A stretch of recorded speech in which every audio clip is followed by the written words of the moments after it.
കേരള പ്രവാസി സംഘം Kayamkulam area convention government employees bank ഹാളിൽ നടന്നു. കോശിത്തരകൻ അധ്യക്ഷനായ കൺവെൻഷൻ പ്രവാസി സംഘം ജില്ലാ പ്രസിഡന്റ് ഹാഷിം അരിപ്പുറത്ത് ഉദ്ഘാടനം ചെയ്തു.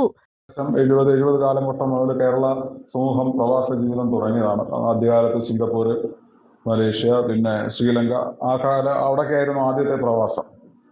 ആ കാലഘട്ടം മുതൽ കേരളീയ പ്രവാസ സമൂഹം അന്നത്തെ കാലത്തിൽ അനുഭവിച്ചുകൊണ്ടിരുന്ന ഏറ്റവും വലിയ പ്രയാസം നമ്മുടെ വിദ്യാഭ്യാസത്തിൻ്റെ കുറവായിരുന്നു. പലപ്പോഴും ആ കാലഘട്ടത്തിൽ നമ്മൾ പ്രവാസ ജീവിതത്തിൽ ഗൾഫ് മേഖലകളിലും അല്ലെന്നുണ്ടെങ്കിൽ സിംഗപ്പൂർ, മലേഷ്യ, ഈ പറഞ്ഞ റൂട്ട് അന്നത്തെ സിലോൺ, ശ്രീലങ്ക, ഈ പ്രദേശത്തേക്കായിരുന്നു. അന്ന് നമുക്ക് വിദ്യാഭ്യാസത്തിൻ്റെ കുറവ് നമുക്ക് അവിടെ പലപ്പോഴും ബുദ്ധിമുട്ടുണ്ടാക്കിയിട്ടുണ്ടായിരുന്നു. പ്രവാസികളെ പൂർണ്ണമായും അവഗണിച്ച കേരള സർക്കാർ ബജറ്റിനെതിരെ പ്രതിഷേധമുയർന്ന ചടങ്ങിൽ മുതിർന്ന പ്രവാസികളെയും SSLC+2 പരീക്ഷയിൽ ഉന്നത വിജയം നേടിയ പ്രവാസികളുടെ മക്കളെയും ആദരിച്ചു. 25 ഏരിയ കമ്മിറ്റിയിൽ ഷിബുവിനെ പ്രസിഡന്റായും സാബു വാസുദേവനെ സെക്രട്ടറിയായും സുധീർ ഫർസാനെ ട്രഷററായും തിരഞ്ഞെടുത്തു.